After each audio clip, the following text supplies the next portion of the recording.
Good morning, friends, followers, whoever's out there. I can just start by saying if any of this helps just one of you, that's enough for me. I'm not worried about how many likes and how many followers, although I know it's a very human thing to check. I have felt called to do this, to share wherever I can what God has done in my life to help someone. It would be lovely to know if you have been helped, and I do invite comments so that we can build each other up in the faith and that others can also be encouraged. So today I'm asking if you've got any comments about any way that God has shown you his love for you miraculously. And this goes on from the session 5 on permission to rest, where I mentioned that I'd had a small miracle. I know it can be tricky when we talk about financial miracles, but God is my biggest bank and he's our provider, and basically he provided for me to be off for this operation in a miraculous way after I'd already made a decision to have it. So there were needs that weren't being met within that month, and somebody actually gifted me the exact amount without knowing all the circumstances. It was somebody I knew, but I hadn't expressed all the ins and outs, but I was totally bowled over, and I shouldn't have been, because I have had this happen in the past as well.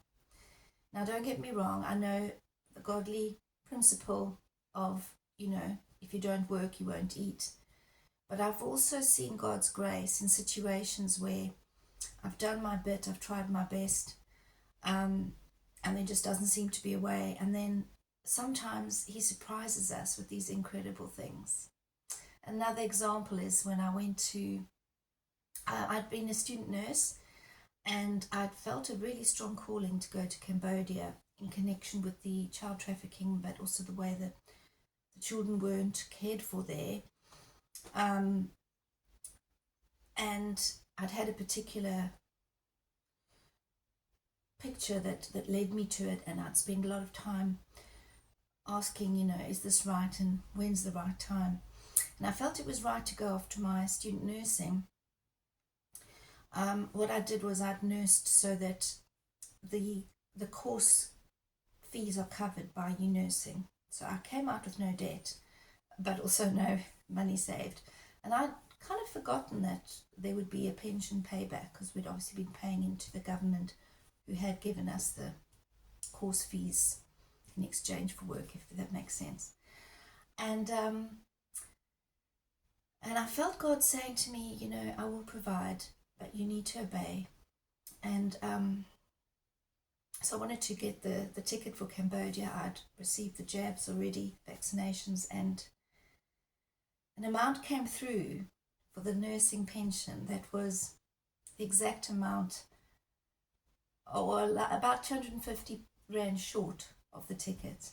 And it was just another way of seeing what we might call coincidences, but I see them as Godincidences. And I know other friends who've walked this journey of being a disciple of Jesus, other people out on the mission fields and even in everyday life can tell their story of Godincidences. And if you'd like to comment and share, that would be wonderful.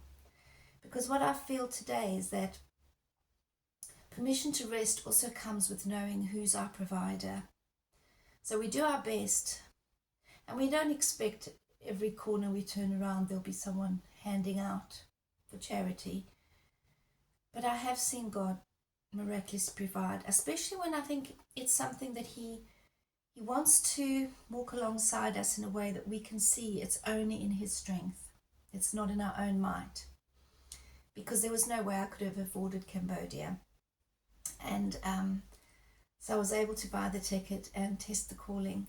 And the 250 Rand that was short, a friend actually gave me. I just told her about the trip. Didn't tell her about the money that was short or anything. I told her about what I'd seen in this picture and how I wanted to go and test this calling. And she gave me 250 Rand, not knowing that that was the amount that was outstanding for the ticket. So I know this is not uncommon for other people listening. For some, perhaps sounds absurd, perhaps you can see the miracle in it. But if anyone out there has had similar things happen, do comment and share, so we can build each other up in the faith. But being careful that we're not looking to God's hand only, but that we're seeking his face. His beautiful, beautiful face that we can't see while we're still alive. We have the image of Jesus' face, obviously, but that we're not seeking God's hand only, but seeking his face, his beautiful, beautiful face. And on that note, if I can recommend a book to finish off with, called The God Chasers. And this is very much about various revivals being pointed to, but also seeking God. It talks about going to church and finding crumbs on the floor instead of the hot bread in the oven just being baked. But I'll go into more of that at another time. I'm feeling a little emotional now. But yeah, the permission to rest, I think, becomes even stronger spiritually when we know that we have a miraculous God. We also have a God that we can trust. And also, if we walked along the path with him, we've seen him provide in the past. I've also had groceries delivered to my doorstep with a note saying the Lord's larder, from the Lord's larder. And it was from a church here who had felt the need to provide this way, not knowing situation, and it was perfect timing. So be encouraged that these little miracles can still happen today.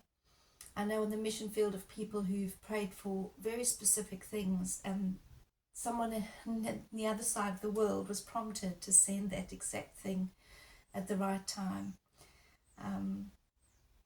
So that's probably all for today in terms of our series Permission to Rest part 6. I may do a song insert later. I've been working on a song that I'd like to share with you. But for now, I just give God glory for everything, and pray that in some way you'll know his presence, even if it's not through provision, but that you would be able to seek his presence and know his presence today and always. God bless. Bye.